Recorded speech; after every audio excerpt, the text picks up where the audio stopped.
श्लोक संख्या 16 से पाठ।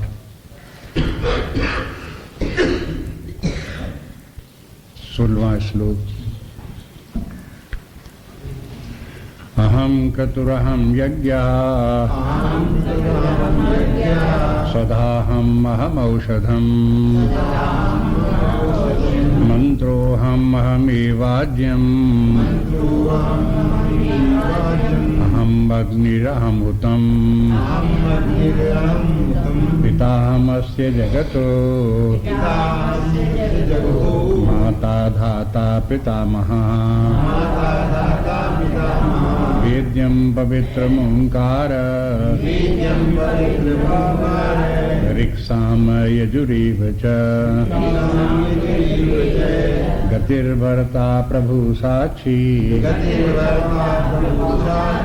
निवासः शरणं सुहृत्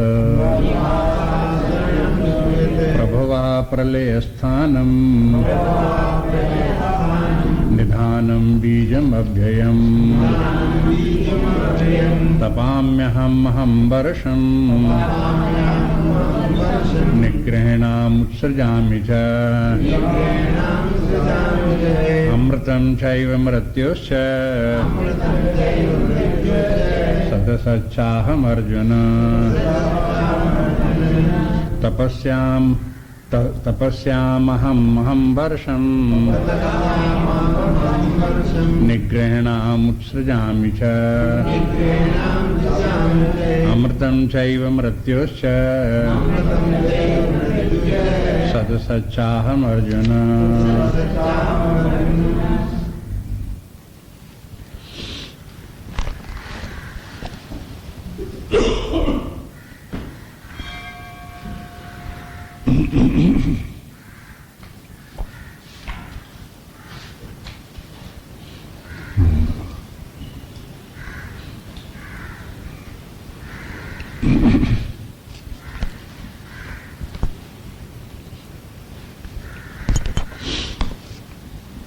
बहुधा विश्वतो मुखम।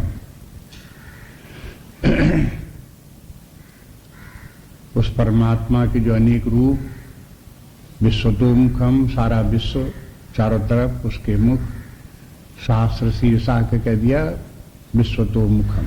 हजारों से जितने भी हैं सब प्राणियों के, सब व्यक्तियों के, वो सब सिर उसी के हैं। यह विराट रूप की भूमिका है। यहाँ 9वें अध्याय में वो विराट रूप परमात्मा का उल्लेख प्रारंभ हो गया। 9वें अध्याय में जो कुछ वर्णन किया 10वें में उसका विस्तार किया। 11वें अध्याय में विराट रूप का पूरा वर्णन।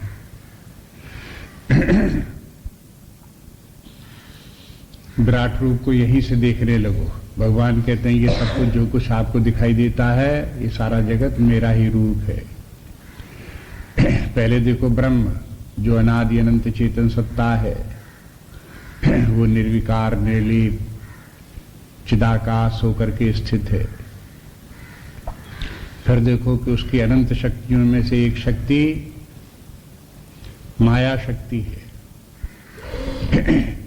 जो अद्भुत रचना करती है। होता कुछ नहीं है लेकिन वो अपनी माया से नाना रूप दिखा देती है।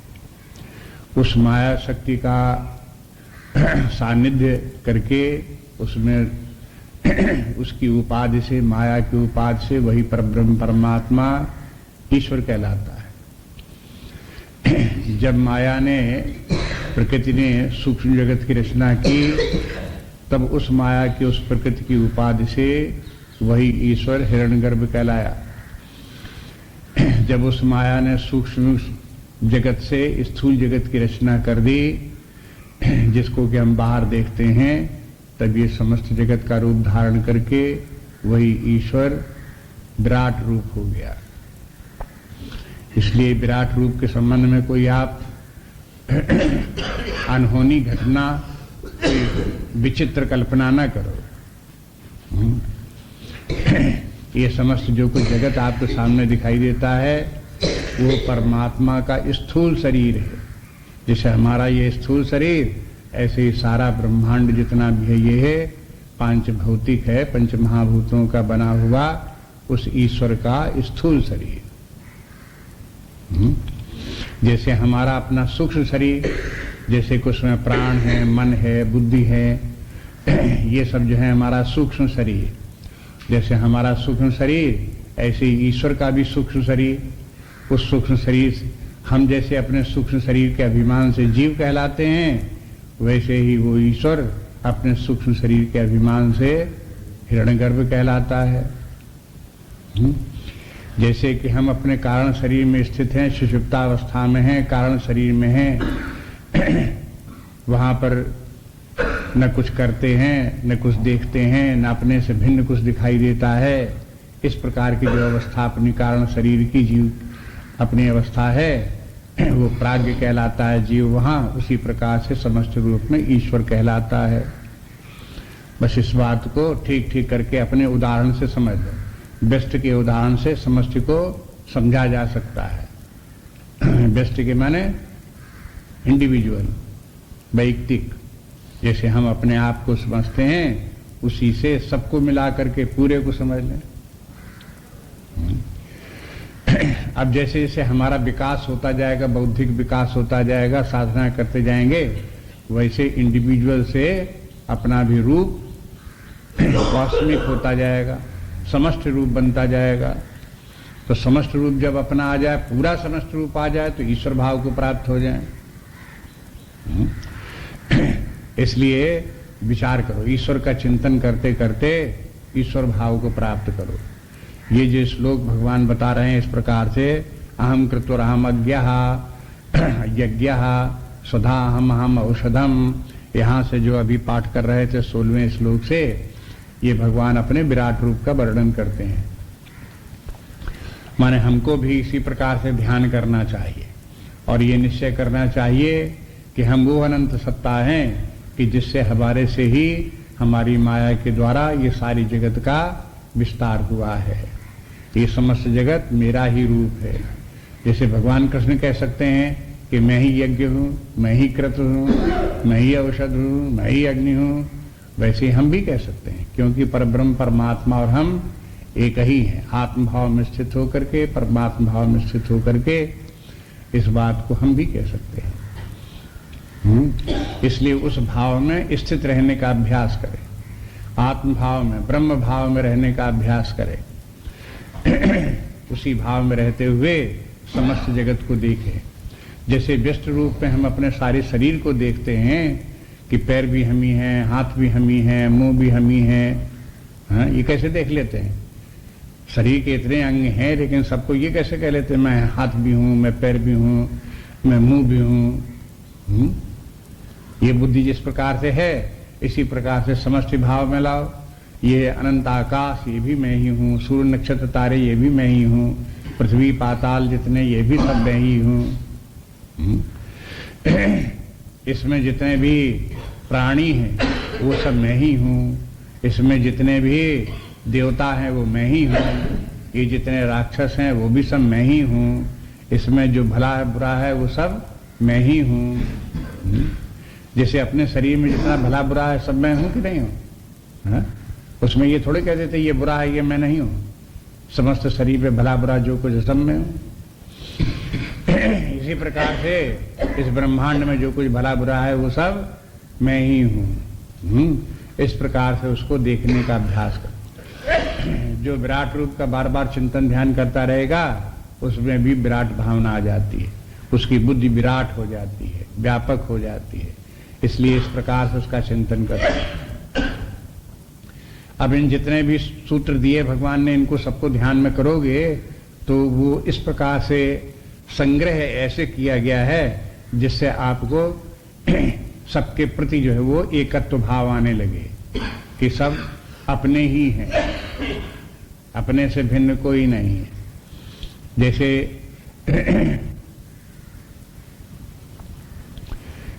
जब ये कह दिया कि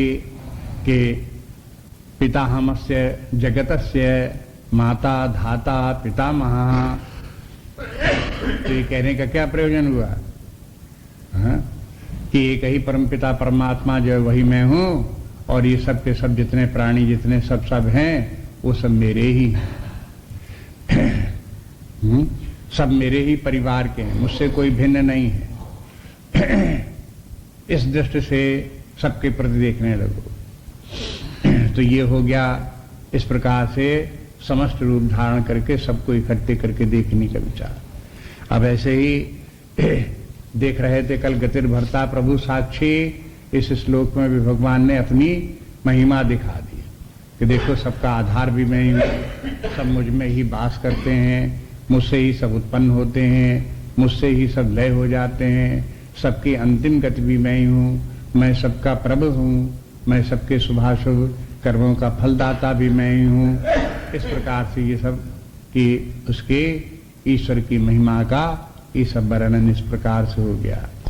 अब देखते हैं कि इस श्लोक में एक श्लोक की 19वां श्लोक एक और है जिसमें उसी विराट, इसमें कहते हैं तपाम में हम अहम वर्षम, मैं ही तपता हूँ, और मैं ही अहम वर्षम, मैं ही वर्षा करता हूँ, मैं वर्षा भी मैं ही हूँ, और निग्रहणाम उत्सर्जामि च, मैं निग्रह भी करता हूँ और उत्सर्जन भी करता हूँ।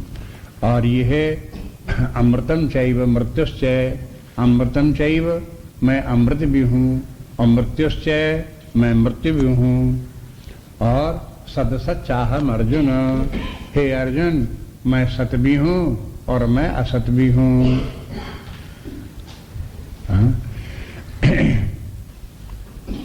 अब इस श्लोक में दो विरोधी बातों को रखते हैं, दो विपरीत बातों को, और उन दोनों विपरीत को कहते हैं ये दोनों ही मैं हूँ। अब जैसे बोले कि तपा में हम अहम वर्षम, एक ओर तो सूर्य तपता है और पानी समुद्र का गर्म होता है और भाप बनती है, हाँ? ये भी मैं ही कर रहा हूँ। और वो बादल बन करके पृथ्वी पर आया, पर्वतों पर पहुंचा, और वहां वो बादल फिर उलट करके पानी बन गया, हाँ? जो पानी पहले बादल बना था वही बादल फिर पानी बन गया। तो मैं ही बादल भी बनाता हूँ, मैं ही बादल को पानी भी बनाता हूँ। तो दोनों उल्टी बातें हो गई देखो, हाँ? इस प्रकार से होती हैं ये दोनों विपरीत कार्य मैं ही करता हूँ। अगर सूर्य मात्र होते भगवान तो कहते देखो मैं अपने ताप से समुद्र का जल गर्म कर देता हूं, तो भाप बना देता हूं। उसके आगे सूर्य कुछ नहीं कह सकता था कि मैं वो भाप बना दिया तो बादल बन गया। अब बादल बन गया तो तुमने फिर क्या किया उस बादल को? अब सूर्य कुछ नहीं कह सकता मैंने क्या किया, बादल बना दिया, बस काम खत्म हमारा। अब बादल पानी बरसावे तो कहते हैं पानी बरसा रहा है बादल, तो कहते सूर्य कहे मैं बरसा रहा हूं, तो कहां बरसा रहे हो? तुमने बादल बना दिया, तुम्हारा काम खत्म। अब पानी कौन बरसा रहा है? अब बरसाने वाला कोई दूसरा चाहिए।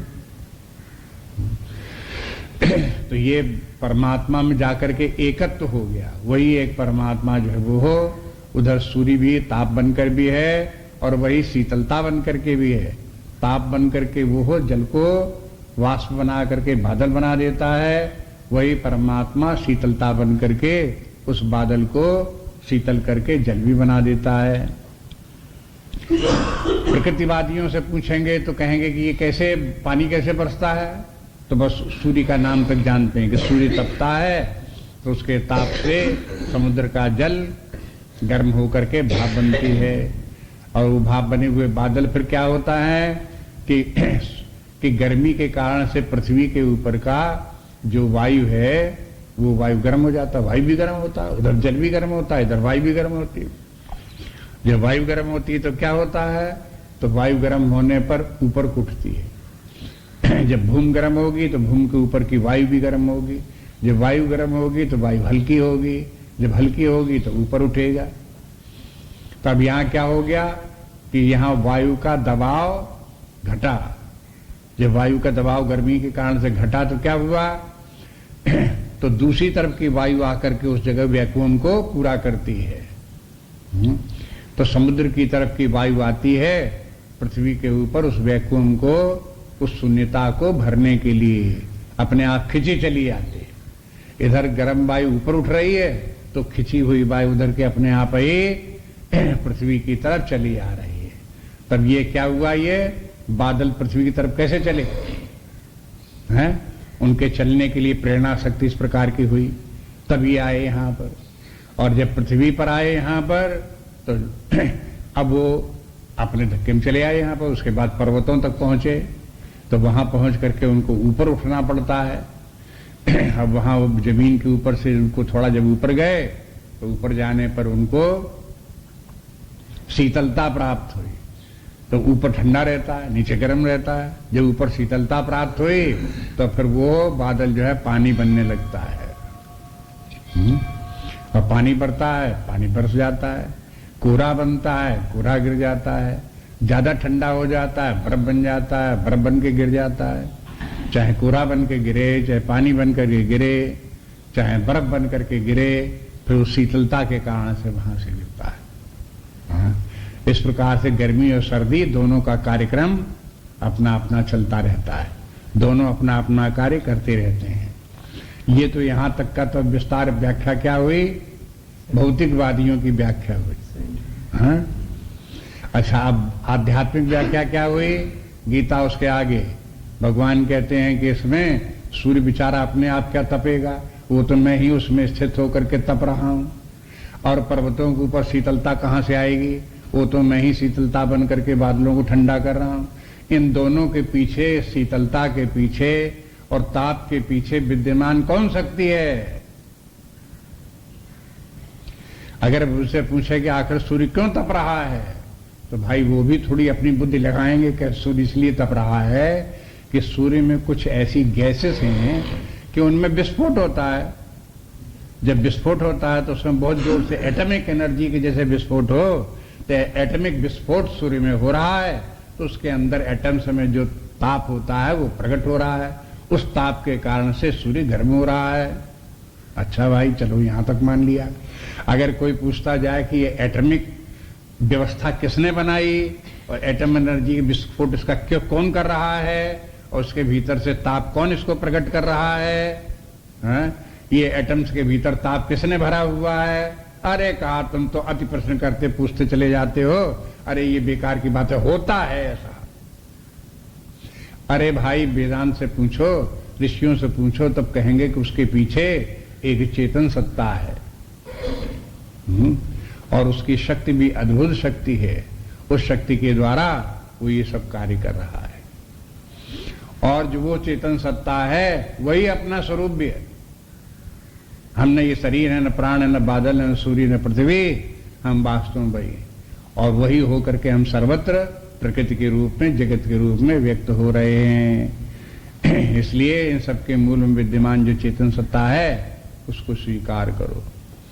तो वैज्ञानिक लोगों से पूछा गया कि इनके पीछे, भाई इस एटॉमिक एनर्जी के पीछे, इन इलेक्ट्रॉन प्रोटॉन के पीछे विद्यमान कौन सत्ता है, कौन ये कर रहा है? तो कह रहे है जरूर कुछ, लेकिन अब वहां तक हमारी अकल नहीं जाती है।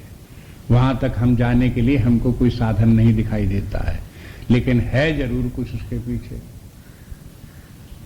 इतनी बुद्धि हमारी कहती है। अब वो है जरूर हमारे पीछे और बुद्धि काम नहीं करती। क्यों?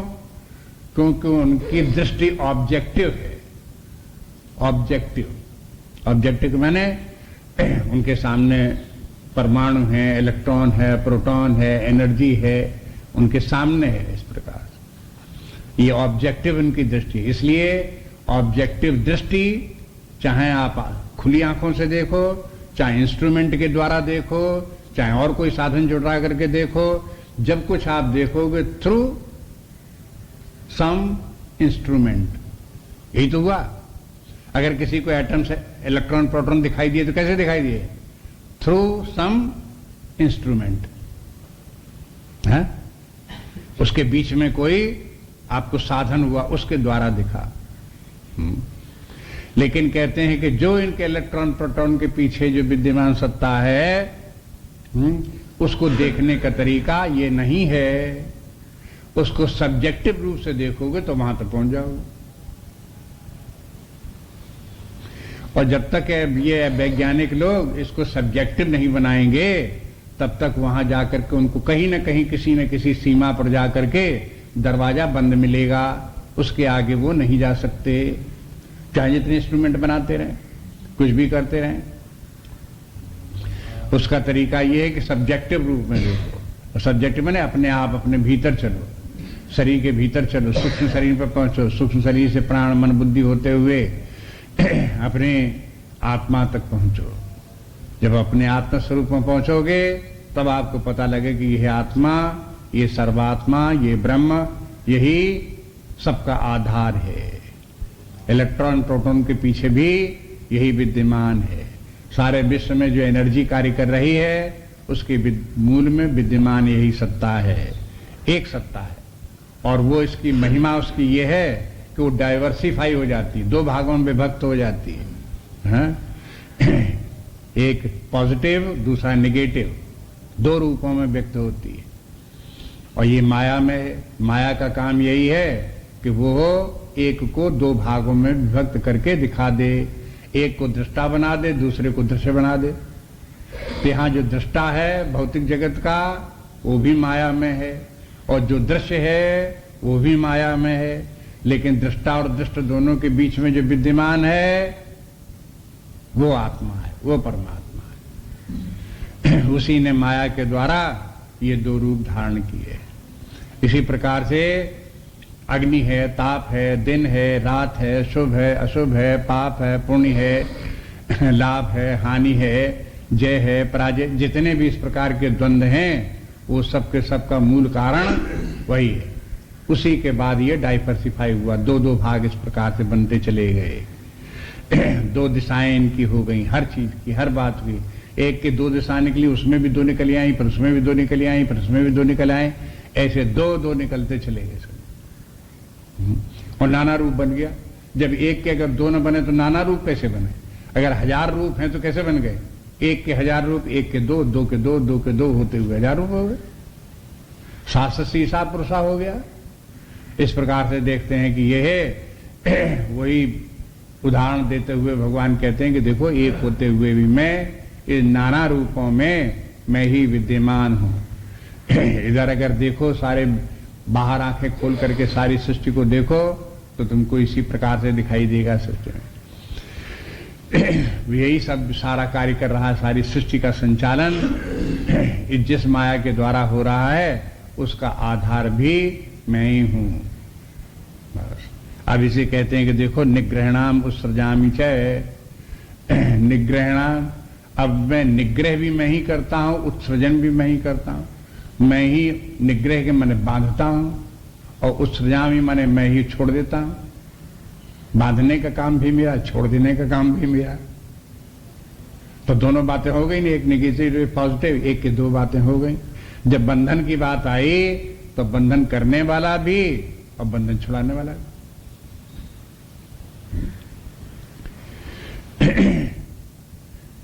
निग्रहणाम इस प्रकार से भी कह सकते हैं, मैं ही समुद्र का पानी का निग्रह करता हूं, लेकर आकाश में बादल बना देता हूं। और उत्सृजामि च, और पर्वतों पर ले जाकर के मैं फू छोड़ भी देता हूं। उत्सर्जामी हो गया, उत्सर्जन हो गया, मैं उसको गिरा भी देता हूं। दोनों कार्य करता। इसी प्रकार से जहां जहां कहीं निग्रह उत्सर्जन है ये दोनों कार्य में ही करता हूं। और कहते हैं अमृतम चैव मृत्युश्चय, मैं ही अमृत भी हूं, मैं ही मृत्यु भी हूं। मृत्यु का उल्टा अमृत, मृत माने मरना और अमृत माने न मरना। हाँ, इसलिए आ लगा दिया उस पर। तो वैसे तो मृत्यु माने मरना और जन्मना, जन्म लें और मरें। तो ये कहें कि जन्म भी मैं ही लेता हूं और मरता भी मैं ही हूं। जन्म लेने वाली शक्ति भी मैं ही हूं, मृत्यु शक्ति भी मैं ही हूं, लेकिन जन्मना नहीं बोलते हैं। मृत्यु का विपरीत क्या होगा? अमृत होगा। मैं ही अमृत भी हूं और मैं ही मृत्यु भी हूं। तब एक दूसरे के हो गए कॉन्ट्राडिक्टरी, एक दूसरे का कॉन्ट्राडिक्शन, अपोजिट कॉन्ट्राडिक्शन। मृत्यु का विपरीत अमृत मैं भी मैं हूं और मृत्यु भी मैं हूं। अब ये कैसे है कि उस परमात्मा का आधार दोनों का ही है। उसी से सृजन कार्य भी उसी के द्वारा होता है, विनाश कार्य भी उसी के द्वारा होता है। उसी अधिष्ठान, सृजन और विनाश दोनों का अधिष्ठान वही है। इसलिए अमृत स्वरूप भी वही है, अमृत स्वरूप भी वही है। इस प्रकार से भी देखो कि सृष्टि में कुछ जो है दीर्घकालीन वस्तुएं दिखाई देती हैं, वो अमृत कहलाती हैं। जैसे देवता अमर कहलाते हैं, और जो मनुष्य जो है वो मरण धर्मा कहलाता है। तो मरण धर्मा जितने मनुष्य हैं वो भी सब मैं ही हूं। देवता लोग जो अमर कहलाते हैं वो भी मैं ही हूं। अब अमर कहलाने वाले भी मनुष्यों की अपेक्षा से अमर है, और मरण धर्मा मनुष्य भी देवताओं की अपेक्षा से मरण धर्मा है। लेकिन विनाश दोनों का होता है, दोनों ही प्रवाही सत्य कहलाते हैं। माने इनका सबका प्रवाह चलता रहता है। देवता भी बनते हैं, देवता बनकर खत्म भी हो जाते हैं, देवता बनते भी हैं, देवता खत्म भी होते हैं। इसी प्रकार से मनुष्य का शरीर बनता भी है, मनुष्य शरीर बिगड़ता भी है। मनुष्य शरीर का बनना बिगड़ना थोड़े दिन में, और देवता का ज्यादा दिन में। तो ज्यादा दिन की वजह से वो हो गया अमर, और कम दिन की वजह से हो गया मरण धर्म। लो, शब्दों का प्रयोग इस प्रकार से। कोई कोई कह देवता अमर हैं, तो अमर के माने कभी नहीं मरते हैं, ऐसा नहीं है। जब प्रलय काल होती तो एक परमात्मा ही रह जाता, देवताओं क्या होता है, उसी काल के काल में सब विलान चले जाते हैं, सब उसी विलीन हो जाते हैं, उसी परमात्मा। ब्रह्मा भी जब उसमें विलीन हो जाते हैं, विष्णु भी उसी में विलीन हो जाते हैं, शंकर भी जब उसी में विलीन हो जाते हैं, तब और की क्या बात कहना क्या। इसलिए इनको अमर कहने का तात्पर्य बस सापेक्ष है। इसलिए अमरता और मृत्यु ये सापेक्ष है, एक दूसरे की अपेक्षा से तुलना में अमर दिखाई देते हैं तो वो मरण धर्मा दिखाई देते हैं। अब एक मनुष्य के जीवन के को देखते हुए अगर खेत में पैदा होने वाला गेहूं का पौधा वो कहे कि मनुष्य लोग तो अमर हैं, हमारे देखो कितने जन्म हो गए, पिछले साल भी हम पैदा हुए थे और मर गए, और फिर इस साल फिर पैदा हुए और फिर मर गए, अगले साल फिर पैदा होंगे फिर मर जाएंगे। लेकिन उस किसान को देखो, वो तो अमर है, बार बार बो देता है हमको, बार बार हम पैदा हो जाते हैं, बार बार काट लेता है, बार बार बो देता है, हमको देखो मरते रहते हैं, जीते रहते हैं, मरते रहते हैं, जीते रहते हैं। हम तो है मरण धर्म, और मनुष्य कैसा है, अमर। तो मनुष्य में ये अमरता कहां से आ गई है? पौधे की अपेक्षा से आ गई। साल भर में पौधा पैदा होता मर जाता है, उसकी अपेक्षा से मनुष्य अमर हो गया।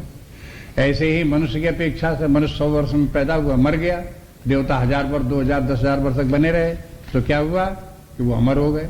एक बार पैदा हुए तब भी वही देवता, और फिर पैदा हुए और फिर देखा तो वही देवता फिर विद्यमान, फिर मरे फिर पैदा हुआ तो वही देवता फिर विद्यमान। इसके माने देवता अमर। लेकिन जब देखा अपने आत्मस्वरूप का ज्ञान, परमात्मा का ज्ञान हुआ, तो मालूम हुआ कि ये देवता भी अमर के माने सापेक्ष अमरता, सदा रहने वाले नहीं। इसलिए अमृतस्यैव मृत्युश्चय, और सदसत चाहम अर्जुन, और सत असत इसी प्रकार से सभी द्वंद्व हैं, उनमें सत और असत भी एक द्वंद्व है। एक सत तो उसका विपरीत असत, मैं सत भी हूं और मैं असत भी हूं। इदम अस्ति इसके माने सत, इदम नास्ति इसके माने असत नहीं है। अभी इदम अस्ति की जो वृत्ति है उसका अधिष्ठान कौन है? हमारे मन में वृत्ति आई, इदम अस्ति ये है, इसका अधिष्ठान जो चेतना है जिस पर ये वृत्ति उत्पन्न हुई, फिर दूसरी वृत्ति आ गई, इदम नास्ति ये नहीं है, इदम नास्ति की वृत्ति आ गई, तो इसका अधिष्ठान कौन है? कोई दूसरा है? तो मैंने ही इदम अस्ति का रूप धारण किया, एक वृत्ति बन गया। मैंने ही इदम नास्ति की वृत्ति का रूप धारण किया, तो मैं इदम अस्ति का भी मैं ही हूं, इदम नास्ति भी मैं ही हूं, क्योंकि दोनों का मूल कारण मैं ही हूं। इस प्रकार से देखोगे तब ये समझ में आएगा कि सबका समस्त द्वंद्वों का जो मूल कारण है वो आत्मा है, वही परमात्मा है। अपने आप का अभ्यास इसी प्रकार से करो। हाँ? विराट रूप जगत को देखो, नानात्व को देखो, डाइवर्सिफिकेशन है, कॉन्ट्रडिक्शन है, द्वंद्व नाना प्रकार के, उन सबको देखो, लेकिन उनके सबके मूल में विद्यमान एक सत्ता को देखो। वही सत्ता जो चेतन सत्ता जो है, उसके कारण से जगत में नानात्व की उत्पत्ति हुई, उत्पत्ति प्रलय भी हुई। इस जगत में का जो स्वामी है, संचालक है, आधार है, अधिष्ठान है, जो इसका प्रकाशक है, जो इसका मूल तत्व है, जो सबके आदि में है, ऐसे करके देखो वो तत्व आत्म तत्व है। उसी आत्म तत्व में, परमात्म तत्व में स्थित रहने का अभ्यास हो। जब बार बार उसका चिंतन करोगे तो बुद्धि अपने आप ही उसमें स्थित होने लगेगी, तद्भाव भावित होने लगेगी। उस भाव से भावित होकर के बुद्धि उसमें रहते हुए जब देखने का अभ्यास बुद्धि को होगा तो बुद्धि बदल गई, दृष्टिकोण बदल गया, विजन चेंज हो गया। देखो जीवन का एक विजन होता है, एक दृष्टि होती है व्यक्ति की, एक संकीर्ण दृष्टि है और एक व्यापक दृष्टि है। तो दृष्टि बदल गई तो व्यापक हो गई। तो जैसा बार बार कहते रहते हैं कि देखो इसकी उपासना करते करते अपनी दृष्टि को व्यापक बनाओ। एक तो तत्व ज्ञान हो, आत्मज्ञान हो, वो स्वयं ही अपने आप में पूर्ण है, परम गति है, पूर्णता है, परमानंद की स्थिति है। और व्यवहार में उसके कारण से दृष्टि बदल जाती। व्यवहार भी उस दृष्टि से नहीं होता जैसे पहले होता है। शुरू शुरू की छोटी छोटी बातें फिर व्यक्ति को समझ में आने लगती हैं। व्यवहार में जो गलतियां करता रहता है वो अपनी गलतियां अपने आप दिखाई देने लगती हैं। जैसे मान लो कि हम तो बोले झूठ, और जब दूसरा व्यक्ति हमसे झूठ बोले तो कहें तुम झूठ।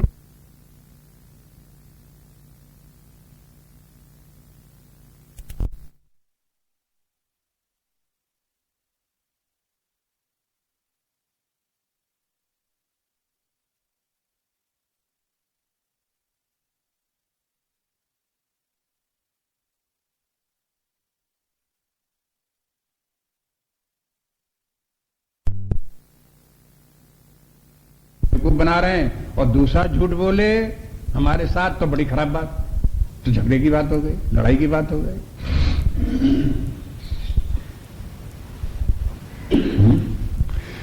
जितनी अधिक संकीर्णता उतनी अधिक मूढ़ता, जड़ता। जहां ये बात समझ में आने लगी तो ये समझ में आ जाने लगेगी कि मैं जैसे सत्य बोलता हूं तैसे दूसरा भी सत्य बोले। अगर मैं असत बोलता हूं और दूसरा असत बोलता तो क्या हर्ज है? हम भी असत बोले, तुम भी असत बोलो, चलो। तब ये बात समझ में, सत असत के माने ये है कि हम भी सत तुम भी सत, अथवा हम असत हो तुम भी असत। अब दोनों का प्रयोग करके देख लो, एक बार प्रयोग करके देख लो कि अच्छा चलो हम भी असत बोलेंगे तुम भी असत बोलो। हमें असत अच्छा लगता है, झूठ बोलना अच्छा लगता है, तुम्हें भी झूठ बोलना अच्छा लगता है कि हाँ हमें भी अच्छा लगता है, चलो ऐसे ही ठीक है, हम तुम दोनों झूठ बोलेंगे। यहां जितने रहने वाले हैं सबका क्या धर्म है? झूठ बोलना, बात बात में झूठ बोलते रहना, झूठ बोलते रहना। सब झूठ बोलते चले जा रहे हैं। अब क्या हुआ अंत में? व्यवहार कैसा बना है? व्यवहार सुगम बना कि कठिन बना? सुखदायी बना कि दुखदायी बना? है? एक कल्पना करो कैसा बना? जब ये देखा कि हाँ नहीं ठीक बन रहा है, प्रयोग करके देख लिया कि हाँ असत बोलने में, झूठ बोलने वाला व्यवहार जो है वो कल्याणकारी नहीं है, हमारे लिए सहायक नहीं है, तो फिर क्या हो? तब एक कॉन्ट्रैक्ट करो। कॉन्ट्रैक्ट माने आपस में अनुबंध करो। क्या अनुबंध करो? कि हम सब लोग सत बोलेंगे, हम भी सत बोलें तुम भी सत बोलो, सब सत बोलें। अब सत बोलते बोलते क्या हुआ कि अब आसान सब बात हो गई। अब न मानसिक तनाव रह गया, न चिंता रह गई, न भय रहेगी। सब जगह सत सत बोलने में, व्यवहार में ठीक हो गया। अब गड़बड़ी कोई नहीं हुई। लेकिन अब कहो कि नहीं हम तो बोलेंगे असत, तुम बोलो सत, तो ये क्या हो गया? बस यहीं बिगड़ गया मामला। अब व्यापक बुद्धि के माने ये है कि कम से कम इतनी व्यापक बुद्धि तो हो, एक परिवार में जितने रहने वाले व्यक्ति हैं उनके साथ तो बुद्धि एक जैसी हो। हाँ, सत बोलते हैं तो सब सत बोले, झूठ बोलते हैं तो सब झूठ बोले।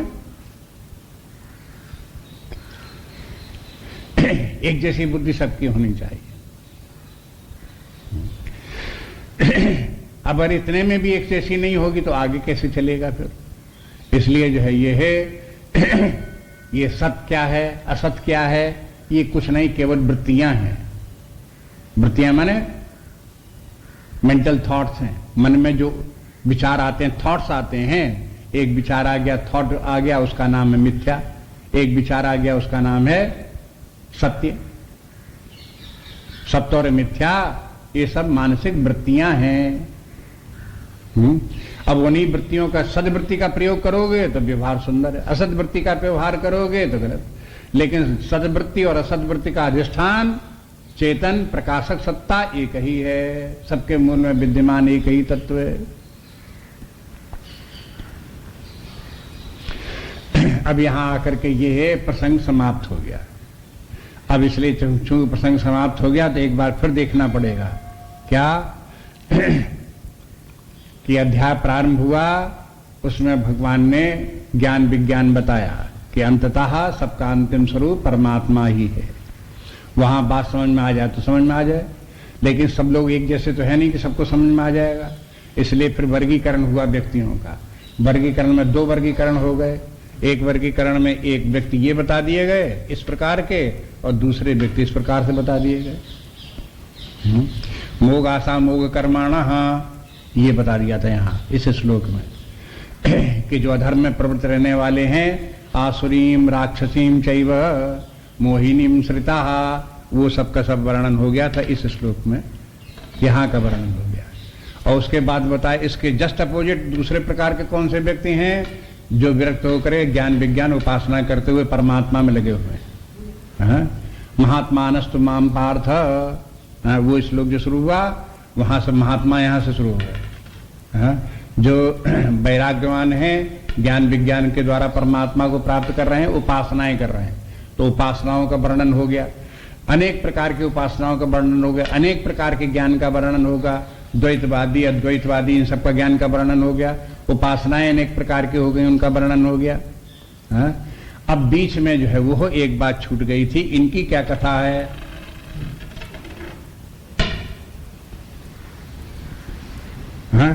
अब उनकी कथा सुनो, आगे से देखो क्या कहते हैं। त्रैविद्या माम सोम पापूत पापा यज्ञैरिष्ट्वा स्वर्गतिं प्रार्थयन्ते ते पुण्यमासाद्य सुरेन्द्रलोकम् अश्नन्ति दिव्यान् दिवि देव भोगान् त्रैविद्या मां सोम पापूत पापा यज्ञैरिष्ट्वा स्वर्गतिं प्रार्थयन्ते ते पुण्यमासाद्य सुरेन्द्रलोकम् अश्नन्ति दिव्यान् दिवि देव भोगान्।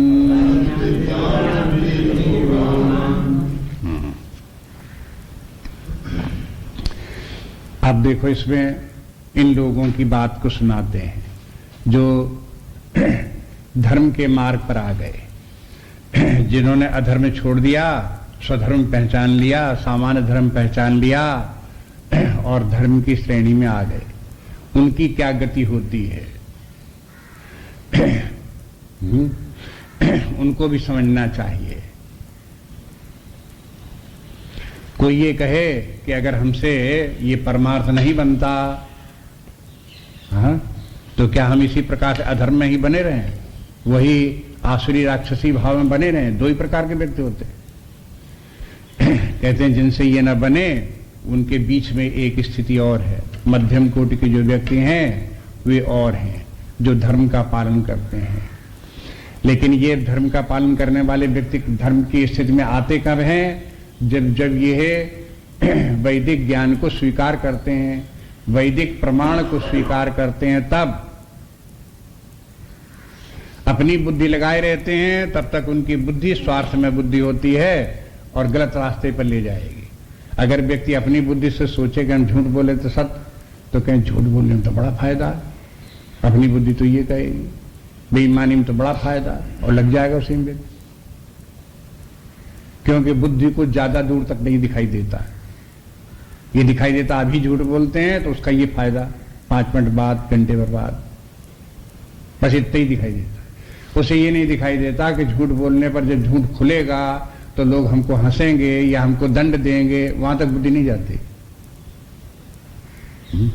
केवल इतनी बुद्धि जाती कि इसको झूठ बोलने पर अभी ये फायदा 5 मिनट।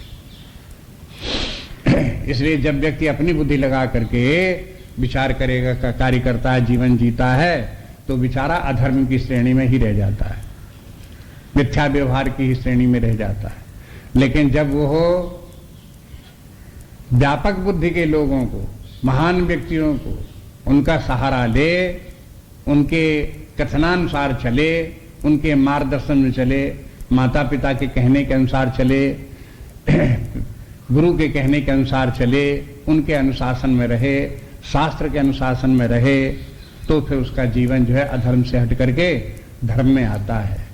तब उसे सत्य स्वीकार करना पड़ेगा, सत्य, मिथ्या छोड़ करके सत्य में आना पड़ेगा। ये पिछले श्लोक में जो सत्य भी मैं हूं, असत्य भी हूं, मैं हूं, इसके लिए आगे की ये श्लोक में उसी के आधार पर ये श्लोक चल रहे हैं कि व्यक्ति का जब तक असत जीवन है, जब तक स्वेच्छाचारी है, दुराचारी, भ्रष्टाचारी जीवन असत जीवन है, असत व्यवहार है। जब वो शास्त्र को देखेगा तब वो जो है वो शास्त्र के जीवन जीने पर तब वो हो सद्व्यवहार उसका होगा, तब धर्म में जीवन उसका चलेगा। तुलसीदास जी ने धर्म का आधार वेदों को तो माना ही, लेकिन उन्होंने उसको सरलीकृत किया। संतों का काम सरल बनाओ। बोले कि भाई अब ये जमाना आ गया जबकि संस्कृतें हम लोग नहीं जानते, हमने वेद देखे तक नहीं, सारी जिंदगी बीत गई, हमने वेद देखे ही नहीं, और तुम कहते हो वेदों के अनुसार कार्य करो। जब ये समस्या आ गई तब संतों लोगों ने युक्ति निकाली कि भाई अब क्या करो। कहा कि देखो तुम माता पिता का कहना मानो, माता पिता का कथन जो है वो ही वेद है, गुरु का कहना मानो, उसका कहना ही वेद है, बस। गीता में दूसरे अध्याय में भगवान ने कहा कि जो वेदों को ही प्रमाण मान करके जीवन जीते हैं वे लोग धर्म में जीवन जीते हैं, उनको भौतिक सुख, कीर्ति और स्वर्ग प्राप्त होती है। उन्होंने इसका आधार क्या बताया? वेद बताए। 16वें अध्याय में भगवान ने कह दिया तस्मात् शास्त्रम प्रमाणम ते कार्य व्यवस्थित। शास्त्र ही तुम्हारे लिए प्रमाण है, क्या करना चाहिए क्या नहीं करना चाहिए।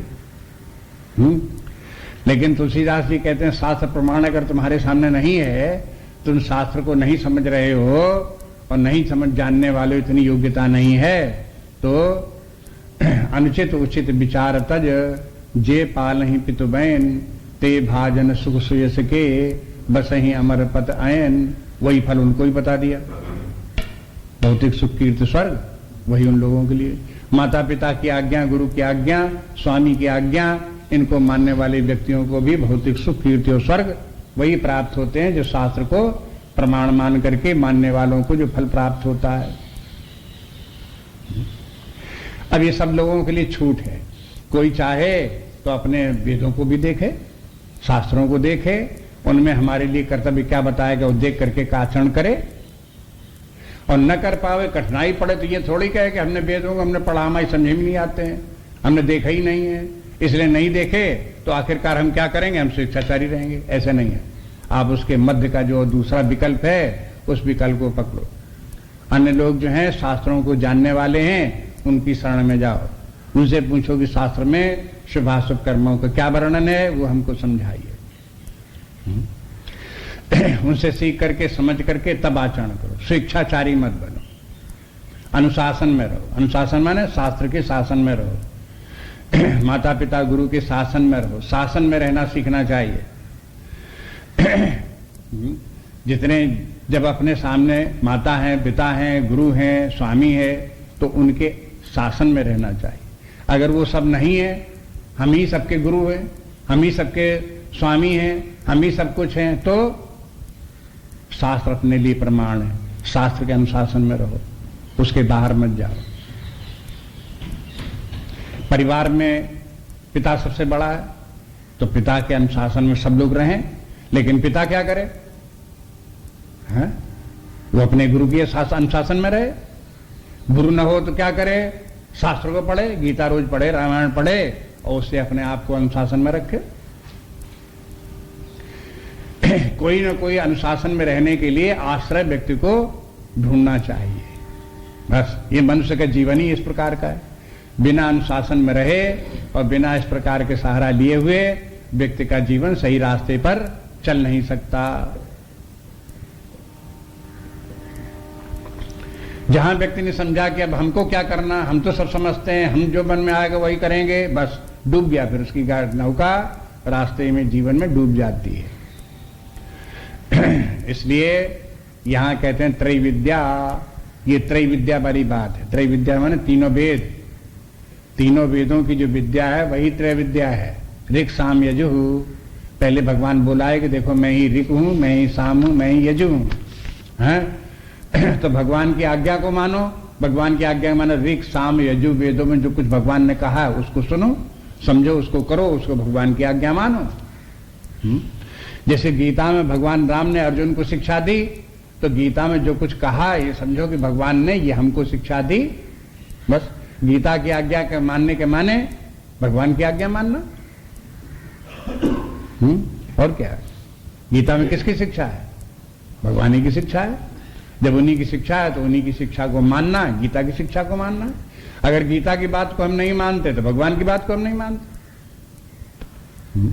इसी तरह से अगर हम वेदों को नहीं मानते तो हम भगवान को नहीं मानते।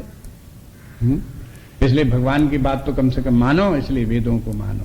इसलिए भगवान कहते हैं त्रैविद्या, उसको मानने वाले। लेकिन त्रैविद्या जब कहते हैं, तीन वेद जब नाम लेते हैं तो परंपरा इस प्रकार के उसका नाम होता है कर्मकांड। वेदों को अब आजकल वेदों को दो भागों में बांट करते हैं। कर्मकांड वाला भाग पूर्व मीमांसा, उत्तरकांड वाला भाग उत्तर मीमांसा। उत्तर मीमांसा के माने उपनिषद, पूर्व मीमांसा के माने वेद। वैसे संपूर्ण वेद ही हैं, उपनिषद भी वेद के ही अंग हैं। लेकिन वेद शब्द का एक तो सामान्य अर्थ में प्रयोग करते हैं और विशेष अर्थ में प्रयोग करते हैं। सामान्य अर्थ में कर्मकांड और ज्ञानकांड सब मिलाकर के वेद है। विशेष अर्थ में केवल कर्मकांड वाला भाग वेद है। उपनिषद ज्ञान कांड का जो है वो हो, उसे उपनिषद कह देते हैं, उसे फिर वेद नहीं कहते, उपनिषद कहते हैं। जो कर्मकांड वाला भाग है उसको वेद ही कहेंगे।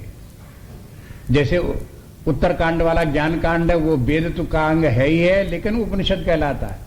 इसलिए इस प्रकार से कोई नाम कर्मकांड वाले भाग का कोई दूसरा नाम नहीं है, इसलिए उसको वेद ही कहते हैं। जैसे आप देखोगे कि प्राण 5 प्रकार के होते हैं। जब प्राण 5 प्रकार के हो गए तो पहला कौन सा है? प्राण। फिर पूरी प्राण, पहला भी प्राण है और सब पांचों मिलकर के भी प्राण है, और पहला वो भी प्राण है। प्राण अपान व्यान मई से शुरू करेंगे। तो पहला प्राण क्यों है? पहला प्राण विशेष प्राण है और बाकी सामान्य रूप से सभी प्राण है। इसी प्रकार से वेद तो संपूर्ण रूप से सभी वेद है, लेकिन उसका पूर्व भाग जो है कर्मकांड वाला जो है वो वेद ही कहलाता है। इसलिए जब वेद कहें तो उसके माने कर्मकांड वाला वेद। ये भी हो सकता, प्रसंग के अनुसार लगाएंगे।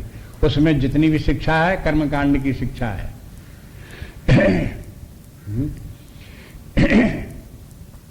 इसलिए वेद को प्रमाण वाले, बहुत बार मानने वाले वेद को मान्य प्रमाण मानते हैं, वो उपनिषद को प्रमाण ही नहीं मानते। क्यों नहीं मानते? उनको ज्ञान में उनकी रुचि नहीं है, केवल कर्म में ही उनकी रुचि है। इसलिए कर्म में रुचि होने के कारण से पूर्व मीमांसा वाले कर्मकांड को ही वो प्रमाण मानते हैं। उसमें जो कुछ लिखा गया वो सही है। अब वो अपनी अति कर जाते हैं कभी कभी इसी बात में। चलो ठीक है, तुम्हें कर्म में रुचि है, कर्म कांड की बात को तुम मानो और उसी के अनुसार अपने यज्ञ आदि कर्म करो, पुण्य कार्य करो, शुभ कार्य करो, जीवन को उज्ज्वल बनाओ, अच्छी बात है। लेकिन अति कब करने लगते हैं? जब कहते हैं कि उपनिषद जो है वो वेद के भाग ही नहीं है, उपनिषदों को हम मानते ही नहीं है, उपनिषद तो बाद में खामखा जोड़ दिए गए हैं, ऐसे जब बोलने लगते हैं तो अति हो गई उनकी, उनकी जो अति के माने वो अनधिकार चेष्टा हो गई उनकी। इस प्रकार का बोलने का उनको कोई अधिकार नहीं, फिर भी उस प्रकार से बोलने लगते हैं। इसलिए कहते हैं कि जो कर्मकांड वाला भाग है उसको वेद कहते हैं, त्रैविद्या भी उसे कहते हैं, 3 वेदों के कारण से त्रैविद्या कहते हैं। इन वेदों में क्या है? कर्मकांड ही बात है। तो कर्मकांड को फॉलो करने वाले फिर क्या करते हैं? यज्ञ करते हैं। यज्ञ रष्ट्वा स्वर्गतिम प्रार्थयन्ते। अभी देखो इसमें ये कह है, ये अगली पंक्ति में है, यज्ञ रष्ट्वा, यज्ञों का अनुष्ठान करते हैं और स्वर्गतिम प्रार्थयन्ते, और हमें स्वर्ग प्राप्त हो इसकी प्रार्थना करते हैं। ये कर्मकांड वाला भाग, यज्ञ भी कर्म है? तो पहले उन्होंने वेदों का अध्ययन किया, वेदों में कहा गया कर्मकांड करो, कर्म करो, यज्ञ करो, तो क्या होगा? वेदों ने कहा यज्ञ करने से तुमको स्वर्ग की प्राप्ति होगी। तो कहे वाह, स्वर्ग तो हमको भी चाहिए, अब स्वर्ग हमको भी चाहिए तो हम भी यज्ञ करेंगे। तो फिर उन्होंने यज्ञ फैलाया, जैसा शास्त्र बताया गया था वो सब सामग्री इकट्ठी करने लगे। लकड़ी लाओ, अग्नि लाओ, आहूत की सामग्री लाओ, सुरुआ लाओ, घी लाओ, सब इकट्ठा सामान इकट्ठा करने लगे। सब इकट्ठा कर आकर के मंत्र इकट्ठे, मंत्र को बोल करके स्वाहा स्वाहा बोलने लगे। अभी जब यज्ञ होने लगा तब यज्ञ होने में संकल्प बोलते हैं, पहले यज्ञ करने के पहले संकल्प। क्यों यज्ञ कर रहे हो? स्वर्गतिम प्रार्थयन्ते, हे यज्ञ भगवान, यज्ञ करने के बाद हमको स्वर्ग की प्राप्ति हो, ऐसा करते हैं।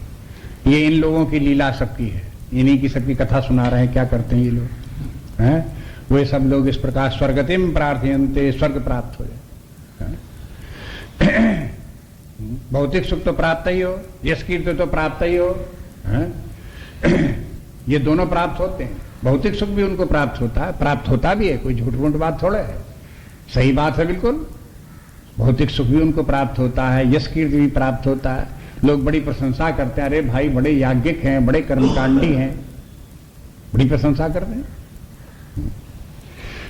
तो इसलिए यश कीर्ति भी उनको प्राप्त होती है, और फिर शरीर छोड़ने के बाद स्वर्ग भी उनको प्राप्त होता है, स्वर्गतिम प्रार्थयन्ते। और स्वर्ग की प्राप्ति होती है तो कैसे प्राप्त होती है? भाई स्वर्ग का अधिकारी कौन है? जो अब जब पाप करेगा कोई तो स्वर्ग का अधिकारी थोड़ा हो जाएगा। जब तक स्वर्ग उसके पाप जब तक चिपके रहेंगे उसको, तो देखो जैन धर्म में एक बड़ा अच्छा दृष्टांत है, वहां से भी लेना चाहिए। वो कहते हैं कि देखो पाप के लेस्याएं होती हैं, परमाणु समझ लो, पाप के परमाणु होते हैं, वो भारी होते हैं, उनमें वेट बहुत होता है। और पुण्य के भी परमाणु होते हैं, वो लाइट होते हैं, गुब्बारे की तरह से। इसलिए अगर हाइड्रोजन का गुब्बारा बांध दिया जाए मनुष्य के शरीर में तो क्या होगा? उड़ता चला जाएगा आसमान में। और उसके पैरों में पत्थर बांध दिए जाएंगे तो क्या होगा? कहां जाएगा? नीचे की तरफ जाएगा। अगर वो छलांग भी लगाना चाहेगा कि 2 इंच हम छलांग ही लगा लें, 4 इंच छलांग लगा लें, तो भी पत्थर नहीं लगाने देगा, ऊपर कहां जा सकता है? इसलिए पाप जो है जितने हैं वो पत्थर की तरह से भारी लेस्याएं हैं। जो पाप व्यक्ति करता है उसका वजन भारी होता चला जाता है, भारी होता चला जाता है, और शरीर छोड़ने के बाद वो जीव कहां जाता है? नीचे की तरफ चलता है। नीचे की गति कौन है? फिर कीट पतंग पशु पक्षी सांप छछूंदर होगा, पाप के कारण यह। अब पुण्य करे व्यक्ति तो पुण्य तो तब करे जब पहले पाप क्षीण हो। अरे भाई मान लो कि उसको किसी व्यक्ति के बहुत पत्थर बंधे हुए पैर में, और हाइड्रोजन के आप गुब्बारे बांध भी दो उसके बगल में, तो गुब्बारे कितना उड़ाएंगे ऊपर आपको? ये तो करना ही पड़ेगा, पहले पत्थर जो है वो नीचे के काटो, रस्सियां उनकी ढीली करो, तब वो गुब्बारे काम करें, ऊपर ले जाएं। इसी प्रकार से पहले व्यक्ति जो है पुण्य कार्य करे, और पुण्य कार्य करते करते और पापों का फल भोगते भोगते जब उसके पाप कट जाएं, क्षीण हो जाएं, अब वो पुण्य कार्य करे, तब वो पुण्य कार्य उसको स्वर्ग ले जाएंगे। ये समझाने की बातें, सब बताने के लिए कि मैंने साधारण बुद्धियों में ये बात समझ में आ जाए, ये कहने का तरीका ये है। अन्यथा वेदांत क्या कहेगा कि ये देखो, पाप के माने तमोगुणी रजोगुणी स्वभाव व्यक्ति का हो गया, ये रजोगुणी स्वभाव ही व्यक्ति को निम्न योनियों में ले जाता है, तमोगुणी स्वभाव ही व्यक्ति को निम्न योनियों में ले जाता है। अगर उसने पुण्य कार्य किए, पाप कर्म नहीं किए, पुण्य कार्य किए, उसमें सत्वगुण हो गया तो सत्वगुण के बल पर, रजोगुण के बल पर तब ऊपर की गति उसको होगी। इनकी व्याख्या इस प्रकार की है। यहां पर व्याख्या जितनी वेदांत की व्याख्या सत्वगुण रजोगुण तमोगुण के आधार पर। अन्यत्र जो व्याख्या आपको बताई वो व्याख्या दूसरे प्रकार, सत्व रजोगुण तमोगुण नहीं बोलेंगे, पाप नहीं बोलेंगे, लेकिन पाप पुण्य को बोल करके पाप को कर दिया भारी और पुण्य को कर दिया हल्का। हल्के होने के कारण आकाश चले जाते हैं। उनमें से जितने तीर्थंकर थे उन लोगों ने बहुत तपस्या की तो उनके बहुत पुण्य अर्जित हो गए। जब बहुत पुण्य अर्जित हो गए तो वो मुक्त हो गए। मुक्त हो गए तब क्या हो गए कि फिर उनके मुक्ति और वो पुण्य उनका जो है वो बहुत ऊपर उनको ले गया, बहुत ऊपर ले गया, इतने ऊपर ले गया कि जहां आकाश नहीं है उसके ऊपर ले गया, अलोकाकाश में उनको पहुंचा दिया। और बस फिर उसके बाद में वहीं टिके हुए हैं उसी ऊपर में, वहां पर अब उनका वास वहीं पर है, अलोकाकाश में। उनका नाम अलोकाकाश, जहां पर जिस आकाश में कोई लोक नहीं है उस आकाश में जाकर के वो वास करते हैं। इतने ऊपर उड़ गए।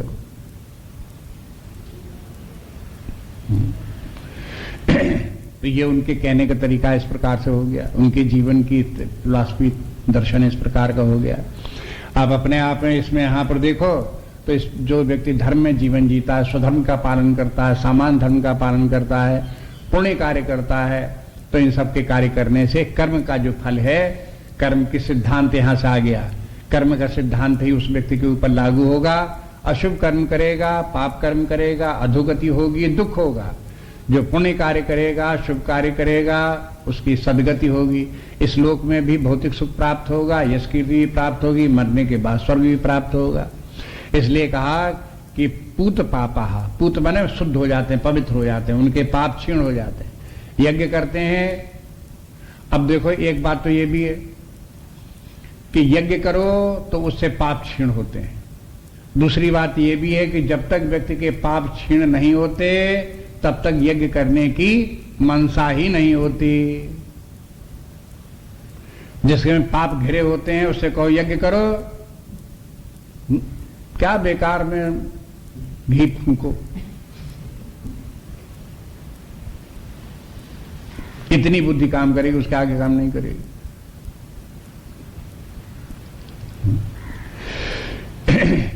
पाप के माने बुद्धि जड़ होना, मोटी होना, स्थूल होना, स्थूल बातें दिखाई देना, घी दिखाई देना, घी जलता दिखाई देना, बस उसके आगे कुछ नहीं दिखाई देता।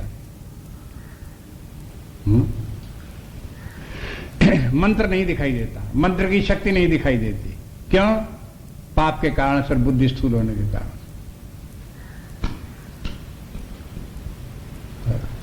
ये सबका संबंध एक साथ है। जितनी पाप होगा उतनी बुद्धि स्थूल होगा, बहिर्मुखी होगी, सूक्ष्म बातें समझ में नहीं आएंगी। जितनी पुण्य होगा बुद्धि अंतर्मुखी होगी, सूक्ष्म होगी। जितनी सूक्ष्म होगी सूक्ष्म बातें समझ में आएंगी। ये क्रम इस प्रकार है। तो बोले कि ये जो है पूत पापा यज्ञ रष्ट्वा, जिनके पाप क्षीण हो गए वही यज्ञ करते हैं और फिर स्वर्ग की प्रार्थना करते हैं। और सोमपाहा, एक सोमपा शब्द इसमें और आगे बड़ा विचित्र है, एक कंट्रोवर्शियल है। कहते ये लोग सोमपान करते हैं, जो यज्ञ करते हैं यज्ञ में सोमपान करते हैं। अब जब स्थूल बुद्धि के, पाप बुद्धि के लोग हैं वो क्या बताते हैं कि देखो हाँ ये भी मदिरा पान करते हैं, यज्ञ करते हैं, मदिरा पान करते हैं, और अपने आप को बड़ा भारी याज्ञिक मानते हैं, बड़े भारी अपने आप को पुण्यात्मा मानते हैं। इस प्रकार से बोलेंगे उनको। अब दूसरे लोगों ने क्या कहा? कहा कि जो यज्ञ करने वाले हैं या थोड़ी जिनकी के बुद्धि सूक्ष्म है वो कहने लगे कि सोम एक रस होता है जो हिमालय पर्वत पर प्राचीन काल में होता था, आजकल नहीं मिलता था, उसका नाम था सोमलता। उस सोमलता का रस जो है पवित्र रस होता था और उसका रस का पान करते थे, तब फिर यज्ञ इत्यादि करते थे और यज्ञ में उसका आहुतियां भी दी जाती थी और वो स्वास्थ्य वर्धक भी था और बुद्धिवर्धक भी था। इस प्रकार से वो सोम का पान करने वाले थे। तो जैसे कोई ताड़ी पिए, तैसे ये लोग जो है सोमपान करते थे। लेकिन ताड़ी अलग बात है, सोमपान अलग बात है। ताड़ी पीने वाला व्यक्ति को बुद्धि में चक्कर आएगा, लेकिन सोमपान करने वाले व्यक्ति की बुद्धि स्वच्छ होगी, निर्मल होगी, उत्साही होगी। जैसे आजकल कोई जो है वो हो मौसम्मी का रस पिए, हैं? अब कहते ये भी तो पीते हैं, पीने की आदत तो इनको भी है। अरे भाई, एक पीने की आदत ये है कि बोतल लाओ पियो शराब की और एक पियो आप मौसम्मी की, तो दोनों को पीने की आदत है क्या? अरे पीने में अंतर हो गया। क्या पीते हो ये तो बात महत्व की बात ही है। तो ये सोम के साथ में आप लगा दो कि ये नशीली कोई पदार्थ है, ऐसी बात नहीं। एक वो वृक्ष सोम जो है वो लता जो है उसका रस है, इस प्रकार से कहते हैं। फिर जब और आगे विचार किया तो सोम के माने है अमृत। जैसे सोम माने चंद्रमा है, सोम के माने केवल एक सोम लता ही नहीं है। आप पर्यायवाची शब्द देखो, जितने चंद्रमा के होंगे उसमें एक नाम है उसका सोम भी है। और सोम उसका नाम क्यों है? क्योंकि उसमें अमृत की वर्षा उससे होती है, इसलिए सोम रस का पान करने वाले व्यक्ति हैं उस अमृत को, जो हेवनली अमृत है वहां का, जो आकाश से जिसकी वर्षा होती है, उसको वो जानते हैं। अब ये उस सोम रस को कोई नहीं जानता और उसका प्रयोग करना कोई नहीं जानता। लेकिन अपने यहाँ परंपरा इस प्रकार की देखो, अपने सनातन धर्म में ही एक इस प्रकार की परंपरा है जिसमें कि वर्ष में एक दिन सोम रसपान किया जाता है। किसी को याद है? कि एक दिन पूर्णिमा के दिन चावल कुछ रात्र भर उसमें रखे जाते हैं, तो उसमें सोम रस की सोम की वर्षा होती है, उन चावलों में सोम रस आ जाता है, फिर उसको खिलाया जाता है। जब खिला दो तो वो स्वास्थ्य वर्धक होता है, साल भर तक व्यक्ति की वो रक्षा करेगा। उसमें इतना प्रभाव है कि साल भर तक उसका प्रभाव व्यक्ति में रहता है। अब ये किसी को स्थूल बुद्धि वाले को कहां दिखाई देगा, जड़ बुद्धि वाली बुद्धि को कहां दिखाई देगा कि ऐसा भी हो सकता है सोमरस। इसलिए ये जो है इसके ऊपर तमाम व्याख्याएं लिखी गई, लोगों ने तरह तरह सोमरस के ऊपर पड़े विचार चिंतन हुए। इसलिए ध्यान देना चाहिए, सबके जितना जितना जिसका चिंतन है उसकी बुद्धि का सूचक है। जिसकी बुद्धि जहां तक गई है वहां तक उसने सोमरस का तर्थ बताया है। तो त्रैविद्या माम सोम पापूत पापा यज्ञ रुष्टा स्वर्गतिम प्रार्थयन्ते। माम शब्द देकर के भगवान ये कहते हैं कि मेरी प्रार्थना करते हैं। माम प्रार्थयन्ते, मुझसे प्रार्थना करते हैं, मुझसे प्रार्थना करते। अरे यज्ञ जब करते हैं तो देवताओं से प्रार्थना करते हैं कि तो हमें स्वर्ग ले जाओ, लेकिन भगवान कहते हैं कि जब देवताओं से कोई प्रार्थना करता है वो आगे चल करके बता देंगे वो प्रकारांतर से मुझसे ही प्रार्थना होती है, और वो जानते नहीं है। इस बात की सूचना यहां दे रहे हैं, आगे चल करके साफ कह भी देंगे। यद्यपि यज्ञ करते हुए ओम अग्नाय स्वाहा, ओम इंद्राय स्वाहा, ओम वरुणाय स्वाहा, अब ये सब देवता हैं, उन्हीं को स्वाहा करके उनको आहुतियां देते हैं, उनसे प्रार्थना करते हैं कि हमको स्वर्ग तक पहुंचाओ। लेकिन ये सब जितने भी देवता हैं ये सब क्या हैं? ये सब मूलतः परमात्मा के ही रूप हैं, इसलिए उनकी प्रार्थना होती है परमात्मा से ही, लेकिन देवताओं के रूप में होती है। ऐसे वो प्रार्थना करते हैं और यज्ञ करते हैं। तो अच्छा, एक बात ये भी है कि जब यज्ञ करे कोई व्यक्ति और स्वर्ग के प्राप्त करने की प्रार्थना से करेगा तो वो यज्ञ और आहुतियां वो देवता उसे स्वर्ग तक पहुंचाएंगे। लेकिन यदि यज्ञ व्यक्ति करे और इसलिए करे कि हमारा नाम हो जाए कि फलाने व्यक्ति ने यज्ञ कराया, तो क्या होगा? उसकी नाम तो हो जाएगा उसका कि हाँ इन्होंने बहुत बड़ा यज्ञ कराया, लेकिन स्वर्ग प्राप्त नहीं होगा। फिर उन्होंने यज्ञ का जो फल था वो भोग लिया, बस ये